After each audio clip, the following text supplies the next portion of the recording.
Hi and welcome to this week's episode. My name is Andrew Ball and I'll be your host as we discuss all things pricing. This episode first went out live in my Facebook group, Fashion Brand Builders. You're very welcome to come and join us in the group. This week I'm delighted to be joined by retail expert Catherine from futureretail.world. She's going to give you some great advice and tips on how to price your products and clothing line the right way, so please stay tuned. But today I'm very pleased to be joined by Catherine of futureretail.world. Catherine is a retail expert, and actually what I'll do is I'll let Catherine introduce herself a little bit and tell you a little bit about what she does so I don't get it wrong. Okay? Hold on, here's Catherine. Hi everybody. Okay. Hi everyone, my name's Catherine. Oh, am I in? Yeah, you're here, you're live. We can all see you on the split screen. So yeah, please tell us a little about Future Retail World and what you do. Sure. So Future Retail is a retail consultancy for retail entrepreneurs, and I started Future Retail because I have nearly 2 decades experience in the retail business.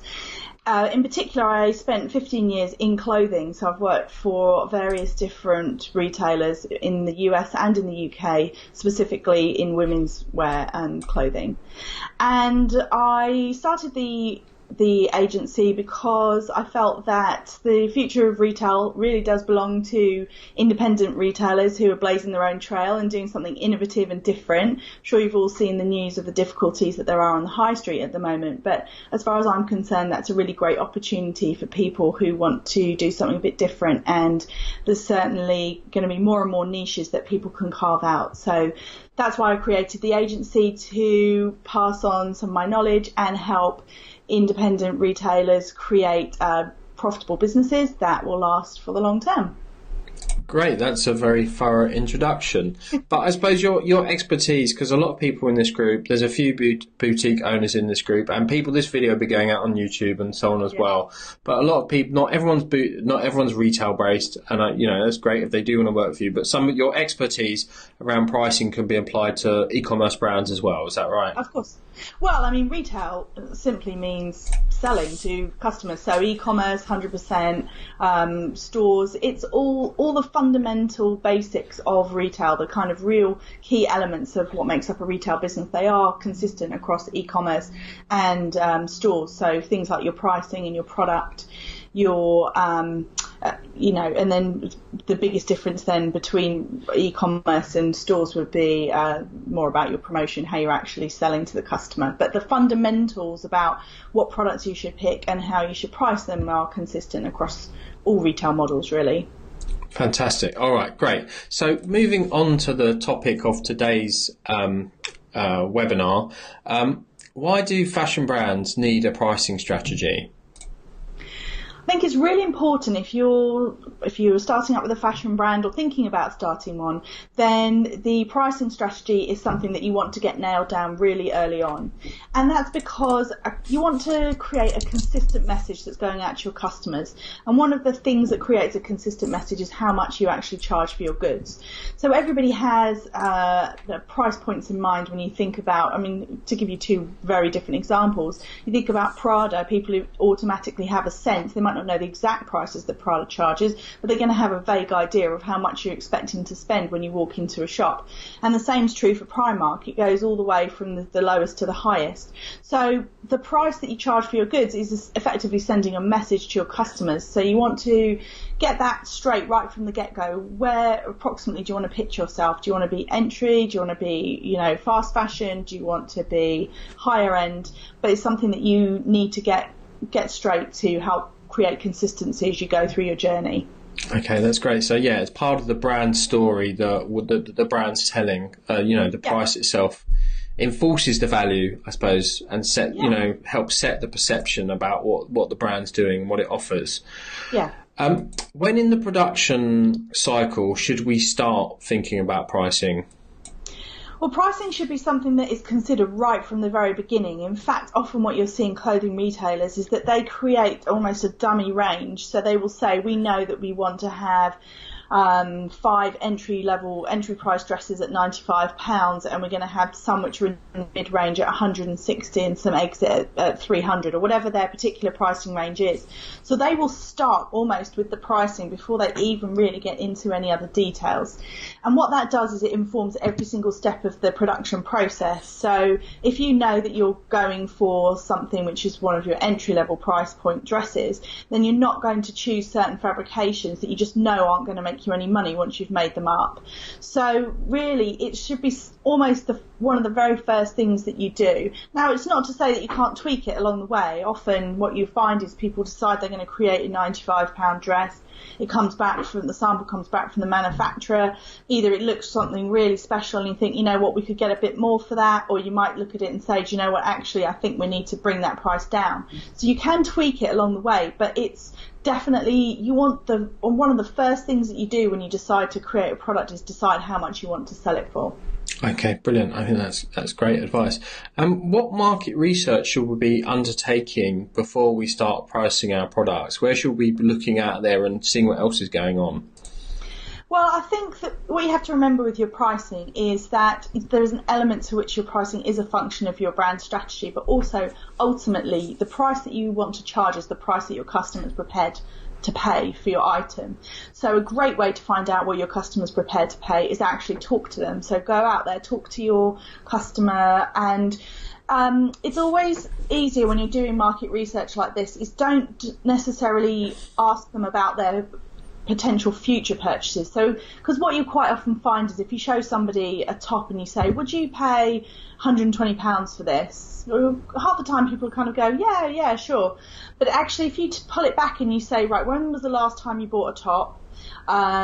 What did you pay for it?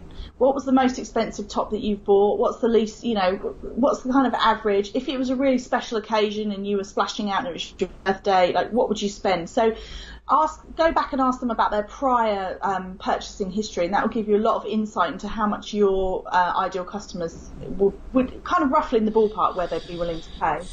The other thing, obviously, is look at what your competitors are doing. So if you know which brands you're going to be stacked up against, particularly if you're going to be stacked up against other brands on an online marketplace, for example, take a look at what their pricing looks like. And once you've been reading retailers for a while, it's kind of, you can start to see patterns. You'll know when it's a price point that works for them because they'll put loads of products at that price point. So if you notice that your competitors have a whole raft of tops that are £90, then you're going to get a sense that £90 is something that works well for them. And then the other thing just to say in terms of the market research is do have a bit of a think about psychological price points. There's actually a reason if you look at a lot of websites that they'll say, gifts under £20 or stocking fillers for £5, and that's because people do have psychological price points that they kind of have in their back of their heads, and they're usually around, especially once you get up higher, it'd be around like the £50, the £100 mark. So you want to just have a look and see, can you see what side of £100, for example, do most of your competitors sit on for a particular kind of garment? And that's another good way for you just to get a sense of like what is a reasonable place for you to pitch your products. That's really interesting what you say there, and I think you're right about obviously you've got a lot of experience in the area, but I'm just thinking about how people are very aspirational in terms of pricing. So I suppose if you just go out there and ask people if they would pay X for this, and everyone's going to say of course they would, but it's not. People are aspirational. It doesn't represent what they will actually do. So that's why going off the history of what people have done before is a really good idea. Yeah. So what is a coherent pricing strategy? I'm thinking particularly about what when we've spoken before about how previous to this live conversation. Now we've spoken offline. We've spoken about how you have to have a coherent pricing strategy. So when people go into their store, they're not confused by your pricing. Could you explain a little bit more about that?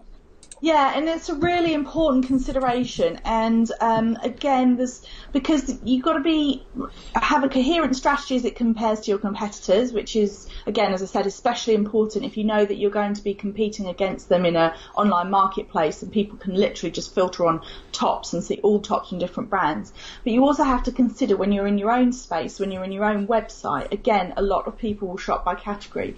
So if they're going to go into your tops category or your dresses category, let's take dresses for an example.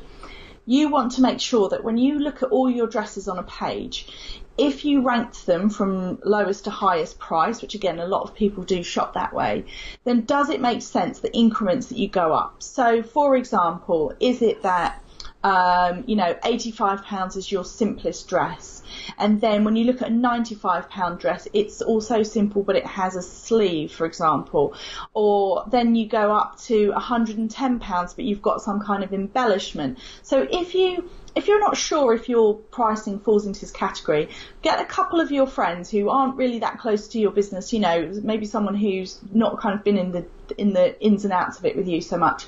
Show them your website and ask them to explain to you why they would pay more for one item than another. And it's a really interesting exercise to do because what you want to really get, the danger is when you're creating product and you're really involved in that production process, you know why things cost more. So you know that it costs more to have a 5-colour print than a 2-colour print. You know that a certain technique is more expensive. You know that a particular type of fabric costs more. So you can easily convince yourself that your pricing makes all perfect sense, and it probably does in terms of the amount of money that's gone into the actual garment that you're creating. But what you want to be really, really sure about is that your customer can see that, because customers they don't know about stitch techniques. They don't know about, they know the different, silk's an obvious one where people go, okay, I get it, it's silk, or they'll understand the difference between real leather and PU, and they'll understand, certain elements of things. Sometimes they understand print versus plain. If there's something's got really amazing print, they'll get that that's a bit more. But they understand about embellishment, so they do understand if you see a sequin trim. But then you just got to make sure that it makes sense for your customer. And again, the best, easiest way to do that is to step back from it and ask someone who doesn't know how much it costs you to create various different garments to tell you if they can see a logical progression as you go through. Because what you don't want is to have one t-shirt that's £40 and one t-shirt that's £110, and the customer just looks at it and goes, well, that doesn't make any sense to me, because in their mind they're not seeing the difference. Because again, if it's from a different brand, customers do also understand that some brands cost more than others.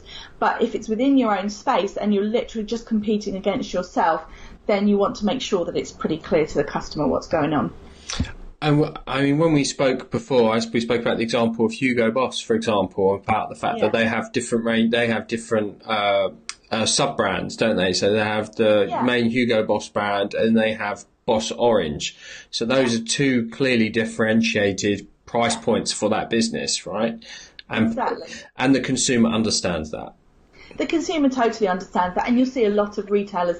It works both ways. You get cheaper brands that have expensive ranges. So, for example, Topshop Unique's a great example of that. Like, people, generally speaking, wouldn't pay £300 for a Topshop dress, but Topshop Unique, yeah, sure, okay, I get it. It's more, it's special, it's smaller production runs, that kind of thing.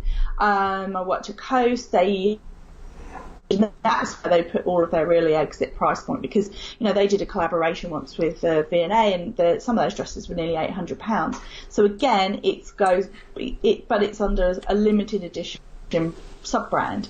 So sub-brands are a way that you can use, because, as I said, customers do understand that different brands have different price points, and that also goes, they understand sub-brands as well. So you get the expensive brands might create diffusion ranges, like you said, Hugo Boss Orange, or you might get the cheaper brands creating more expensive ranges. And the queen, if you like, of doing this, not a fashion example, but M&S, they've got a million different sub-brands, and that's how they manage having such an enormous range. They have all of their different sub-brands, which not only are targeted at slightly different customers, but will have their own individual pricing strategies. Okay, that's brilliant. And for some people might not know, not know, but M&S is Marks and Spencer's, which is a massive European and British food and clothing retailer. They are quite well known, but there might be a few people who don't know. And one of the other things that I think is a benefit of having various brands with different price points is that then people start comparing your products against each other. So going back to the Hugo Boss example, if I've got a certain budget for a T-shirt and I go into the Hugo Boss store and I think they've got 3 different brands. There's a green one as well. So they've got, I think that's for a slightly younger market. But if we take, for example, there's 3 different sub-brands, 3 different clothing qualities, and 3 different prices, then that enables me to shop around within the store rather than shop around against the competitor. So that's a really good thing about having different prices on the same product, but obviously they're different products. Different levels of quality, absolutely. I think probably you have to have a reasonably large range to make it worth your while, because obviously it's another kind of way to lose focus, but it is definitely a very powerful technique when it's done correctly, and it also allows then aspirational customers who aren't going to be able to pay full whack, and a lot of the designers use that technique because they know that people want to buy into them, but so they get the aspirational customer who'll come in and they'll just eat up the Diffusion brand because it's access to the kind of, you know, the premium experience, but they're getting in kind of on the entry level range. So do we think as a rule that brands should have a maximum and minimum a price for their range as a whole, you know? So regardless of the individual products, if I'm setting up a menswear brand, I should be like, all of my the minimum price I'm going to sell anything at is this, the maximum price is this, and try and stick to that range. Yeah, I think that you always want to have a sense of what your pricing architecture is. So you want to basically have your, you know, people call it good, better, best, or your entry, your medium, and your exit pricing. So you do want to have a sense of what your different levels are, and so therefore you can create that framework where you, as I said, using the dress example, that you say, right, my entry level is £95, because that's when I know I can get something which is suitable quality and the style that I want, produce the place that I want it, and I can support that in a very basic form, but then I can really push it. I'd say that exit pricing is an interesting one, because that's an area where you can actually just experiment. As long as you're not buying massive quantities of your higher exit price points, you can be quite bold with that and just try a few things, because sometimes there's something really liberating, especially if you're creating clothing, and just designing something that is the most fabulous thing that you could possibly design and then charging for it accordingly. I mean, as I said, you know, Coast, again, going back to that example, you know, Coast, they had a £95 dress and they have an £800 dress. Again, it was under the sub-brand, but it just allowed the designers just the opportunity to just go ahead and just create something fabulous. So I'd say that you can have a framework, but then don't be afraid to, from time to time, push the exit. Just try it, because sometimes it's easier to sell something that is a couple of £100 more, but is absolutely unbelievably amazing, than it is to sell something that's kind of fairly routine, and because you're trying to stick dogmatically within a pricing structure. And I get that. I get the point of having statement pieces as well, because you want those pieces which are a bit more remarkable and stick out occasionally and really stand out from what people are used to doing. So when they walk around the store, they you know, they make them stop and take another look, or it's something that's gonna get you in a magazine and get you press coverage, which is going to get people into the store for buying the other pieces in your range. But you need to be. You don't want to be mundane. You want to be aspirational and interesting. I get that. Makes total sense. So so we've already spoken about sub-brands. I'm interested in talking about common pricing mistakes that you've seen from your experience that people have made, because I think for a lot of people watching this, they might be making these mistakes, or maybe they're about to start pricing their clothes, and we want to just try and guide them in the right direction. Can you share some of those with us? Sure, I think there's a couple of things with pricing. It's people describe it as being part art and part science, and there is an element to that. You start with what you want your target price to be, and then you work through, obviously you have to look at your production costs and how much is actually costing you to produce the garments. I'd say the two mistakes that I see that are common to people starting out in the business is, the first one is that they forget to account for all of the costs that go into not just making the garment, but actually getting it from you to your customer. So, for example, people who correctly calculate how much the garment cost them to manufacture, but then they also put into the package when they sent it to the customer a beautiful garment bag, and that garment bag was actually really expensive. Or an underwear brand, you had a beautiful cotton drawstring bag, but then actually it turns out that it almost cost them more than some of the underwear. So it's those elements. It's just remembering to look at everything. And also, if you're paying for shipping, if you're offering free shipping, then you've got to roll that in as well. And so what you want to do is be really clear when you are pricing your goods that you've factored in every single cost. And it may sound really obvious, but I have actually seen it in big retailers. I won't mention any names, but I have seen it once or twice, where once we actually sat down and calculated every single step of the way, from the fact we had to air freight something in from another country because it was running late, and then there were just the cost of it because it was a bulky item, that actually when we did the final calculation, it turned out they weren't actually making any money. So if they'd actually not made this product at all and not sold it, they would have made more money. And that is an established retailer who have people who are trained. So it's not, obviously it doesn't happen all the time because they would just go bankrupt very quickly, but it is a common issue. It's just remembering that every cost that relates to that product, from the manufacturing cost to the shipping cost to the duty that you pay, to the way that you package it, the box that you put it in, send it out, the cost of the shipping to the customer, all has to be rolled in. So that, I'd say, is probably mistake number one. And incidentally, then what you want to do as well is, once you've done that calculation, you want to make sure you are actually making enough money. So you want to make sure that you at least making about a 50% margin on your items, and preferably higher than that, because especially if you're going to wholesale into another retailer, you need fairly robust margins to actually make any money out of wholesale whatsoever. I'd say the other mistake that people make is they do all of this and then they go, oh my God, but I'm not making any money, therefore I'm just gonna have to charge twice as much for this product.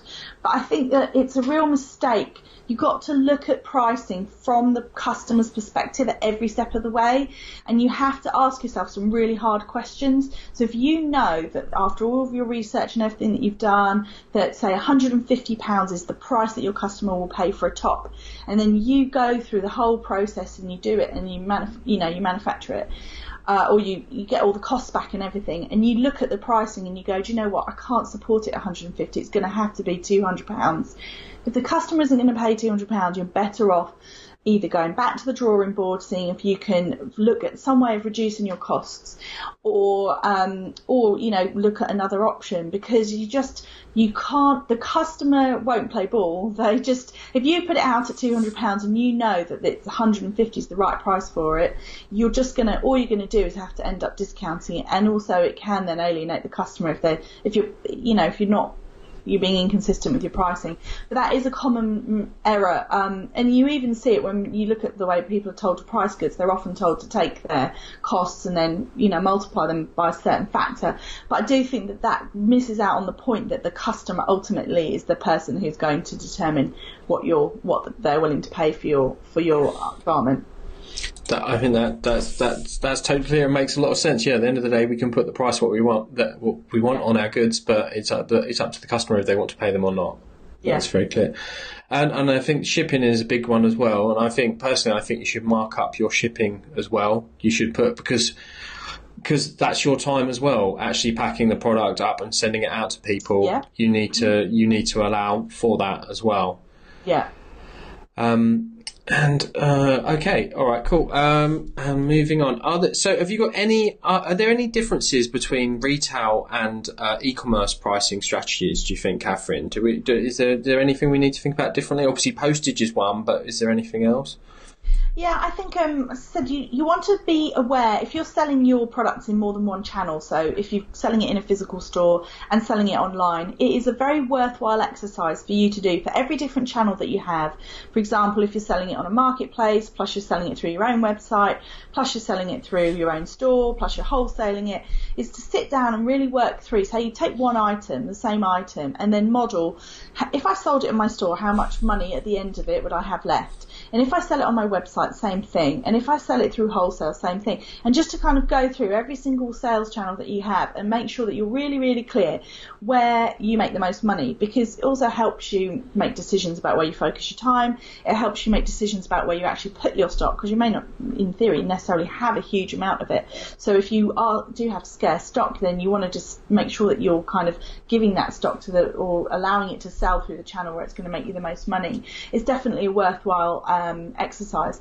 In terms of looking at it from the customer perspective, I would say arguably it's the same thing, but again, just being aware of the slightly different dynamics. If you're in your own space, whether that's online or offline, you're competing against yourself, because when the customer's in your space, then they're looking at your entire range. But if you're on an e-commerce platform where you're selling with other brands, then again, they will be doing a direct comparison. Okay, I think, and something else we spoke about as well was how when we met to talk previously was how certain garments and certain products should be kept together in collections in different parts of the store, so as not to confuse the customer. And obviously, that's something we should do online as well in terms of pricing. Well, yeah, I mean, it's a slightly different approach, to be honest. So online, you tend to have categories. So, you'll have under your navigation, you'll have your dresses, your tops, trousers. In store, you don't often walk into a retail store and see, an entire section that's just skirts, an entire section that's just dresses. Like, they generally create a collection, and that's generally the way that they work with a lot of their inspiration. So the designers will go and they'll forecast the trends, and then they'll create mood boards, and then from that they'll create collections, and then the buyers and the designers and the merchandisers work together to put product into groups so that they sit nicely, because in a store your visual merchandising is one of the most important things that you can do, is to create a strong impact when you walk in, colour stories and all the rest of it. So it is a really key driver for store-based retail. On your website, again, you are going to have category pages, because that's how a lot of people shop, but it's not to say that you can't then make a feature of the collection, and that's great for social media, it's great for your landing pages, it's great for blog post updates. It's good content, basically, that you'll have a story, because you can then post about what was the inspiration, you can post about the print background if you've got a print that's got particular history, so you can still recreate that kind of collection style, but you probably need your own special section of the website to do that. But you are also still going to have to offer up the sort of functional category based shopping, which people are accustomed to on an e-commerce site. Okay, that makes sense. And it's an opportunity to shop the look online, and that's something you can time with blog posts and with events as well. So I've seen on Karen Millen, they were doing something to do with horse racing, where they had the Ladies' Day collections. Exactly. So it's all themed around that. So I think that's things like that. It's very common this time of year.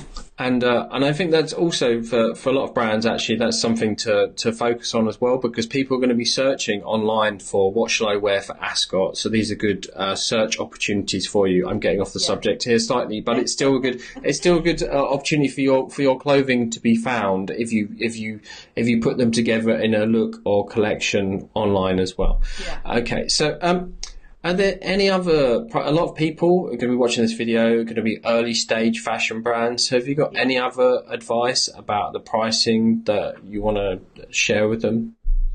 I think I'd just go back to saying the most important thing for any retailer, especially in fashion, is the product. So you are better off making the product as good as it can be and then pricing it accordingly than trying to shoehorn something into a pricing architecture that doesn't really work very well.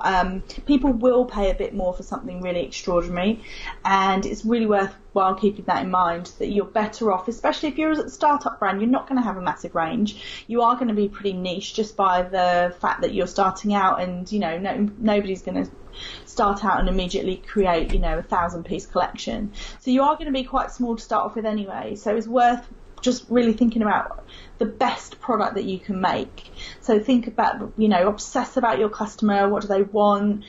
Be really, really clear as well about where they're going to be wearing it, but not just what they're going to use it for. So obviously they're going to wear it. That's what they're using it for. But where are they going to wear it? Are they going to wear it to brunch with their friends? Are they going to wear it to a wedding? Are they going to wear it around the house? Like, you just have to be really, really clear, because often what you see with clothing is that things don't work when they're a bit too dressy for the daytime, but a bit too casual for the evening, or it's got to be really, really clear for your customer and for their lifestyle and the way that they dress. Are you really clear about the product? And and you get a little bit more leeway if you create something extraordinary. So I would say, do your research, talk to your customers, find your niche, create something amazing, price it in a way that makes sense for the market. It can't be completely outlandish, but then make sure that's making you enough money, and adjust as you go along, see what works, and take it from there. Yeah, I think that's a good tip, to be prepared to. I think that's great advice, and I think you should be prepared to change direction as well. But I think you're right. You should do the best that you can do. Yeah. But obviously, something we talked about is doing the demonstratively best of what you can do. The customer needs to see what you've done is amazing. Yeah. So don't hide all your quality under the garment. It needs to be on the surface so they can see the value and your unique value proposition, essentially. Yeah. Absolutely. Very, very important. And how can you communicate that? So if your product is superior because it was hand stitched by couture trained seamstresses in Italy, you have to talk about that, because people will pay more when you explain to them why it's worth more. And then that really is something that you want to think about, again, going back to your kind of marketing. So you start off with your product, you really, really clear to yourself why it's the best it can be, what makes it unique, what makes it better than your competitors, and then that should feed into every single part of your marketing, every single time you talk to your customer, every product page that you have, every about page on your website. Everything about your brand should be screaming about what makes it unique and what makes it better. And because again, people will pay for that, but they'll only pay for it if you really truly show them, and to the best of your ability, whether it's you have to give a video of the seamstress is sewing, or a real detailed understanding, but be aware of what makes it unique and be prepared to tell the customer about it. Yeah, I think having a story around a product and a range is a really good idea, because people, it's something for people to talk about as well. If you're going to wear your dress out or your new jacket out, and you can tell your friends are like, oh, I really love that, and then you can be saying, well, it's made with the finest cotton from here and made this way. It's a bit of something to talk about. And also, guess what? That person's then talking about your brand with their friends. So it's really good to give people a story to share with their friends, because that's how your brand can go viral. Absolutely. So thanks very much for today, Catherine. That was an amazing, really informative advice on pricing. Yeah, it was really great. And I know you wanted to share something with the group about what you've got to offer over at futureretail.world. So do you mind sharing that with us? Sure. So I have put together a workbook. It's a 20-page workbook. And the title of it is The 5 Key Elements for a Profitable Product-Based Business. It's a bit of a mouthful. And basically it goes through a lot of the elements that we were talking about tonight. So it has you walk through your product, your price, your place, so where you're selling your products, promotion, and then also talks about a 5th P, planning. So those of you who study marketing will recognise that as the 4 Ps of marketing, but I think it's a great framework for product-based businesses to just take a moment, step back, and then walk through it with the fundamentals, because ultimately your product, your price, your sales channels and your promotional strategy, they are the absolute fundamentals of your business. And most entrepreneurs, you get spread very thin and you're running in a million different directions, so it's great to take the time to work that through. So if you go over to www.futureretail.world/workbook,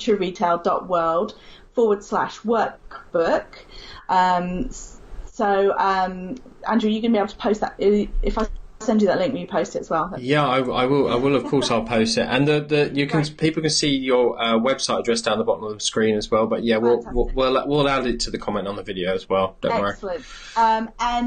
If you go up to the workbook, the /workbook, then if you sign up for my mailing list, then you will get the 20-page ebook. It also has links to 2 spreadsheets and 2 videos with a bit more detail about how to calculate your profit per item. So it's everything that we talked about, making sure you've included all your prices, and then also how to create a very basic financial plan in under half an hour, just to sit down and map out what you want your year to look like, because that's another really important thing for a product fashion retailers to do, is to just give yourself a goal, give yourself a plan. It doesn't have to be hugely detailed, but to have an idea of, in order to break even, in order to get the kind of income that you want from your brand, what do you need, how many units do you need to sell a month? It can be as simple as that. And then it also allows you to celebrate your successes, so when you do hit those, then you know you can actually celebrate, and if you are not quite where you want to be, then you can